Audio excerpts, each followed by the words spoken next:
আসসালামু আলাইকুম। Hello everyone. আজকে আমি আপনাদের সাথে শেয়ার করব অসম্ভব মজাদার রসালো পাকা আমের ম্যাঙ্গো পাউন্ড কেকের রেসিপি। যেহেতু এখন আমের সিজন, সবার বাসায় কম বেশি আমটা থাকে, তাই দেরি না করে আমার রেসিপি ফলো করে এক্ষুনি তৈরি করে ফেলুন এই ম্যাঙ্গো পাউন্ড কেকটি। আর যেহেতু এটা ফ্রেশ আম দিয়ে এই পাউন্ড কেকটা তৈরি করা হয়, কেকের টেস্ট এত অসাধারণ হয়েছে এবং কেকের ফ্লেভার এত ভালো ছিল। আপনারা যদি এই কেকটা বাসায় তৈরি করে একবার আপনার প্রিয়জনদেরকে খাওয়ান, দেখবেন আপনার প্রশংসা করবেই ইনশাল্লাহ। কারণ এই কেকের টেস্ট এবং গ্রান দুটোই কিন্তু অতুলনীয় হয়। আপনাদেরকে বলবো একবার হলেও আপনারা বাসায় ট্রাই করে দেখবেন। যদি আমার রেসিপি ফলো করে আপনারা বাসায় তৈরি করেন, তাহলে কমেন্ট বক্সের মধ্যে কমেন্ট করে জানাতে আমাকে ভুলবেন না। এবং খুব সহজ পদ্ধতিতে ডিটেলসে আপনাদের সাথে ভিডিওটা শেয়ার করেছি। বরাবরের মতো আজকের এই ম্যাঙ্গো পাউন্ড কেকের রেসিপিটাও আপনাদের কাছে অনেক বেশি ভালো লাগবে এবং অনেক কাজেও দিবে। ভিডিওটা স্কিপ না করে সম্পূর্ণ ভিডিওটা দেখার জন্য আপনাদেরকে অনুরোধ করছি। কথা না বাড়িয়ে চলুন তাহলে রেসিপিটা শুরু করা যাক। শুকনো উপকরণগুলো চেলে নেওয়ার জন্য বাটির উপরে একটি চালনি নিয়েছি। ম্যাঙ্গো পাউন্ড কেকের জন্য প্রথমে ময়দা নিয়েছি 1 কাপ। অবশ্যই ভালো ব্র্যান্ডের এবং প্যাকেটের ময়দাটা নিতে হবে। বেকিং পাউডার দিচ্ছি 1 চা চামচ। আমি অলওয়েজ ফস্টারের বেকিং পাউডারটা ব্যবহার করি। বেকিং সোডা দিচ্ছি 1/2 চা চামচ। যেহেতু এই কেকটা আম দিয়ে তৈরি করব, তাই বেকিং সোডাটা অবশ্যই দিতে হবে। লবণ দিচ্ছি 1 চিমটি। লবণটা যদি আপনারা দিতে না চান তাহলে স্কিপ করতে পারেন।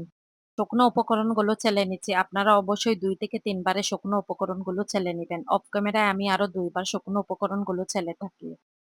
একটি স্প্যাচুলারের সাহায্যে খুব ভালো করে শুকনো উপকরণগুলো মিক্স করে নিচ্ছি। শুকনো উপকরণগুলো খুব ভালো করে মিক্স করা হয়ে গেলে ডেকে একটা সাইডে রেখে দিব। ফ্রেশ পাকা আম নিয়েছি 2টি। আমগুলি ভালো করে ধুয়ে ক্লিন করে নিয়েছি। এর মধ্যে ব্যবহার করার জন্য আমের পিসগুলো কিভাবে দিচ্ছি তাও আপনাদের সাথে শেয়ার করছি। আমি কিন্তু খুঁটিনাটি সব বিষয়গুলো আপনাদের সাথে শেয়ার করার চেষ্টা করি। এতে করে ভিডিওটা একটু বড় হয়ে গেলেও আমি মনে করি আমার মাধ্যমে যদি আপনারা কিছু হলেও শিখতে পারেন। ছুরির সাহায্যে আমের প্রতিটি স্লাইস এভাবে কেটে নিয়েছি। ভিডিওটা অনেক বড় হয়ে যাবে, তাই আর প্রতিটা স্লাইস আপনাদের সাথে শেয়ার করলাম না। একটা চামচের সাহায্যে আমের যোগা থেকে কিভাবে আমটা উঠিয়ে নিচ্ছি তাও আপনাদের সাথে শেয়ার করছি। চামচের সাহায্যে যোগা থেকে আমগুলো এভাবে উঠালে খুব সহজেই আমগুলো উঠে আসে। আর একইভাবে যোগা থেকে আমগুলো এভাবেই ছাড়িয়ে নিব। স্ক্রিনে হয়তো দেখতেই পাচ্ছেন এই আমগুলোই আমি কেকের মধ্যে ব্যবহার করব। কোনো একটি মিক্সিং বল নিয়েছি ডিমের ব্যাটার গুলো তৈরি করার জন্য। যে কোনো ধরনের কেকের ক্ষেত্রে অবশ্যই আপনারা রুম টেম্পারেচারের ডিমটা ব্যবহার করার চেষ্টা করবেন। ফ্রিজের ডিমটা ব্যবহার করলে সেক্ষেত্রে 1 থেকে 1.5 ঘন্টা আগে ফ্রিজ থেকে ডিমগুলো নামিয়ে রাখবেন। ডিমগুলো রুম টেম্পারেচারে আসার পর ব্যবহার করবেন। একটি ইলেকট্রিক বিটার দিয়ে ডিমের সাদা অংশ ও কুসুম একসাথেই বিট করে নিচ্ছি অল্প কিছুক্ষণের জন্য। ডিমের সাদা অংশ ও কুসুম অল্প কিছুক্ষণ বিট করার পর বিটারটা অফ করে দিয়ে চিনিটা এড করে দিব। চিনি দিচ্ছি 1/2 কাপ। আপনারা যদি মিষ্টির পরিমাণটা আরো কম খেতে চান, সেক্ষেত্রে আপনারা 1/3 কাপ চিনি এড করে দিতে পারেন। 1/2 কাপ চিনি এড করলে মিষ্টির ব্যালেন্সটা একদম ঠিকঠাক থাকে। চিনিটা এড করার পর ততক্ষণ পর্যন্ত বিট করে নিব যতক্ষণ না পর্যন্ত চিনির দানাদার ভাবটা চলে না যায়। আপনাদের হাতের কাছে যদি ইলেকট্রিক বিটারটা না থাকে, সেক্ষেত্রে আপনারা হ্যান্ড উইক্স দিয়েও এই কাজটা করে নিতে পারেন। তবে হ্যান্ড উইক্স দিয়ে এই কাজটা করলে সময়টা তুলনামূলকভাবে অনেকটাই বেশি লাগবে। ডিমের সাদা অংশ এবং কুসুমের সাথে চিনিটা তাড়াতাড়ি মেল্ট হয়ে যাওয়াও কিন্তু বিটারের ওয়ার্ডের উপর নির্ভর করে। অনেকের দেখা যায় বিটার দিয়ে বিট করলেও চিনিটা মেল হতেও কিন্তু অনেকটাই টাইম লাগে। তাই যতক্ষণ না পর্যন্ত চিনির দানাদার ভাবটা চলে না যায় ততক্ষণ পর্যন্ত কিন্তু বিট করে নিতে হবে। এই চিনির দানাদার ভাবটা যদি থেকে যায়, কেকটা বেক করার পর কেকটা ভিজা ভিজা থাকবে এবং কেকটা পারফেক্ট ভাবে বেক হবে না। তাই চিনিটা যদি পারফেক্ট ভাবে মেল্ট হয় তাহলে কেকটা খেতেও কিন্তু অনেক বেশি ভালো লাগবে এবং কেকের উপরের অংশটাও অনেক বেশি সুন্দর হবে। কোনো ধরনের ভেজা ভেজা ভাব থাকবে না।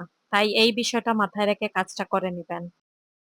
ডিমের সাদা অংশ ও কুসুম এবং চিনি বিট করতে করতে যখন দেখবেন কালারটা চেঞ্জ হয়ে আসছে এবং চিনিটাও পারফেক্ট ভাবে মেল্ট হয়ে গেছে, তখন বিটারটা অফ করে দিয়ে বাটার দিচ্ছি 1/3 কাপ। আপনারা চাইলে সমপরিমাণ বাটারের পরিবর্তে 1/3 কাপ তেলও এড করে দিতে পারেন। বাটার দিয়ে পাউন্ড কেক করলে কেকের টেস্টের দিক দিয়ে অনেক বেশি ভালো আসে। আপনাদের হাতের কাছে বাটারটা না থাকলে আপনারা স্কিপ করবেন। বাটারটা কিন্তু ডিপ ফ্রিজে সংরক্ষণ করতে হয়। ব্যবহার করার 30 থেকে 40 মিনিট আগে ডিপ ফ্রিজ থেকে বাটারটাকে নামিয়ে রাখবেন। বাটারটা রুম টেম্পারেচারে আসার পর ব্যবহার করতে হবে। ব্যাটারের সাথে বাটারটা এড করার পর ব্যাটারটা সানা সানা দেখা যাচ্ছে, এতে করে ভয় পাওয়ার কিন্তু কারণ নেই। বাটার এড করলে ডিমের মধ্যে সানা সানা ভাবটা আসে। আবারও অল্প কিছুক্ষণের জন্য বিট করে নিচ্ছি। আগে থেকে একটি আমের পেস্ট বাটিতে নিয়েছি। এখন ব্যাটারের সাথে এড করে নিচ্ছি। ব্যাটারের সাথে আমের পেস্টটা ভালোভাবে মিক্স করা হয়ে গেলে বিটারটা অফ করে নিব। ছেলে রাখা শুকনো উপকরণগুলো ব্যাটারের সাথে মিক্স করে নিচ্ছি। শুকনো উপকরণগুলো বিটারের কাঁটা দিয়ে মিক্স করে নিচ্ছি। আপনারা চাইলে হ্যান্ড উইচ অথবা স্প্যাচুলার দিয়েও এই কাজটা করে নিতে পারেন। এক পাশ থেকে হাতটা ঘুরিয়ে ঘুরিয়ে শুকনো উপকরণগুলো মিক্স করে নিচ্ছি। যেহেতু এটা স্পঞ্জ কেক না, এটা পাউন্ড কেক, তাই ব্যাটারটা নষ্ট হওয়ার কোনো চান্স নেই। আর আমি কিভাবে শুকনো উপকরণগুলো মিক্স করে নিচ্ছি আপনারা হয়তো স্ক্রিনে দেখতেই পাচ্ছেন। এই সময় আমি ভিডিওটা ফাস্ট করে দেইনি। বাটার ব্যবহার করার কারণে ব্যাটারগুলো এমন দেখা যাচ্ছে। ব্যাটারের সাথে শুকনো উপকরণগুলো একবারেও এড করা যেত, কিন্তু আমি দুইবারে এড করে নিয়েছি। কারণ আমি দুইবারে এড করে নিয়েছি, এতে করে আমার মিক্স করতে সুবিধা হয়। অবশিষ্ট যে শুকনো উপকরণগুলো ছিল আবারও এড করে নিয়েছি। আবারও সেম প্রসেসে শুকনো উপকরণগুলো মিক্স করে নিচ্ছি। ভিডিওর প্রতিটা স্টেপ আপনি যদি ফলো করে তৈরি করেন তাহলে দেখবেন আপনার প্রিয়জনকে আপনি এই কেকটা তৈরি করে চমকে দিতে পারবেন। সর্বশেষে ব্যাটারের সাথে আমের পিসগুলো এখন এড করে নিচ্ছি। আমগুলো ব্যাটারের সাথে এড করার পর ব্যাটারগুলো উপর নিচ করে নিচ্ছি, এতে করে আমগুলো ব্যাটারের সাথে ভালোভাবে মিক্স হয়ে যাবে। 8 ইঞ্চি সাইজের একটি মোল্ড নিয়েছি। আগে থেকে মোল্ডের মধ্যে তেল ব্রাশ করে কাগজ কেটে রেখেছি। মোল্ডের মধ্যে ব্যাটারগুলো ঢেলে নিচ্ছি। আর মোল্ডের মধ্যে ব্যাটারগুলো ঢালার সময় অবশ্যই দেখতে পাচ্ছেন ব্যাটারের ঘনত্বটা কেমন হয়েছে।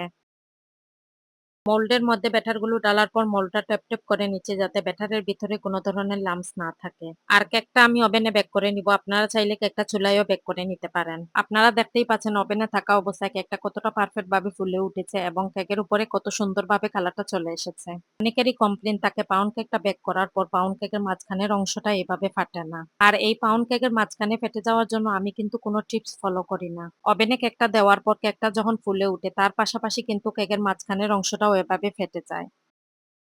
ওভেন থেকে কেকটাকে বের করার পর কেকটা অবশ্যই কিন্তু পুরোপুরি ঠান্ডা করে নিতে হবে। আর কেকটা যখন পুরোপুরি ঠান্ডা হয়ে গিয়েছে তারপর কিন্তু আমি কেকটাকে মোল্ড আউট করে নিয়েছি। গরম থাকা অবস্থায় কিন্তু আপনারা কোনোভাবেই কেকটাকে মোল্ড আউট করবেন না। এতে করে কিন্তু কেকটা ভেঙে যাওয়ার অনেকটাই চান্স থাকে।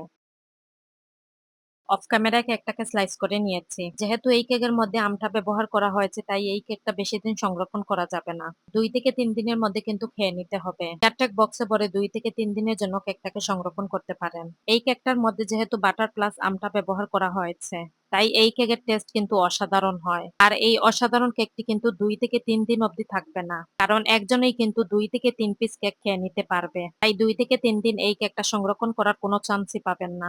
এই কেকটা এতটাই টেস্টি হয়। যারা ভিডিওটা ফেসবুক থেকে দেখছেন প্লিজ আমার ফেসবুক পেজটা ফলো দিবেন, কারণ আপনাদের একটা ফলোয় আমি অনেক দূর হয়তো এগিয়ে যেতে পারবো। ভিডিওতে একটা লাইক ও ভিডিওটা শেয়ার করে দিবেন যাতে অন্যরাও এই ভিডিওটা দেখার সুযোগ পায়। তার পাশাপাশি যারা এই ভিডিওটা ইউটিউব থেকে দেখছেন আমার ইউটিউব চ্যানেলটা সাবস্ক্রাইব করবেন, ভিডিওতে লাইক ও ভিডিওতে বেশি বেশি করে কমেন্ট করবেন। আজকের মতো এখানেই বিদায় নিচ্ছি। আল্লাহ হাফেজ।